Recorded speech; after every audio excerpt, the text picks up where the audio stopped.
നമ്മൾ കഴിഞ്ഞ വീഡിയോയിൽ സംസാരിച്ചിരുന്നത് കോളിംഗ് പ്രോസസ്സിലെ ട്രാൻസ്മിഷൻ ഭാഗമായിരുന്നു. അതായത് കോൾ ചെയ്യുന്ന ആളുടെ ഫോണിൽ നടക്കുന്ന പ്രക്രിയകളെ കുറിച്ചിട്ടാണ് നമ്മൾ കഴിഞ്ഞ വീഡിയോയിൽ പറഞ്ഞത്.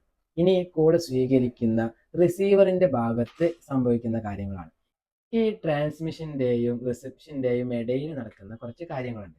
നിലവിലെ ടവറിൽ എത്തി നിൽക്കുന്ന സിഗ്നൽ അണ്ടർഗ്രൗണ്ടിലൂടെ MSC സെന്ററിലേക്ക് എത്തുന്നു. അതായത് മൊബൈൽ ഫോൺ സ്വിച്ചിങ് സെന്ററിലേക്ക് എത്തുന്നു.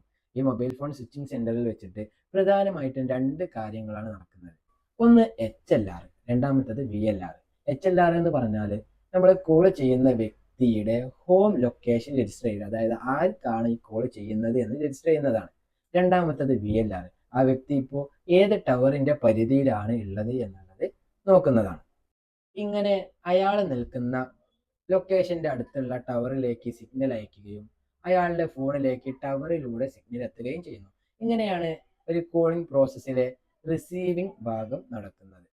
മൊബൈൽ ഫോണിലെ മൈക്കിൽ നടന്നതിന് സമാനമായിട്ട് ഓഡിയോ ICയിൽ നിന്ന് സ്പീക്കറിലേക്ക് അനലോഗ് സിഗ്നൽ അയക്കുകയും അത് സ്പീക്കറിന്റെ ഉള്ളിലുള്ള കപ്പാസിറ്റൻസിൽ മാറ്റം വരുത്തിയിട്ടാണ് ശബ്ദമായിട്ട് പുറത്തേക്ക് വരുന്നത്. ഇങ്ങനെയാണ് ഒരു കോളിംഗ് പ്രോസസ്സിലെ ട്രാൻസ്മിഷനും റിസപ്ഷനും നടക്കുന്നത്.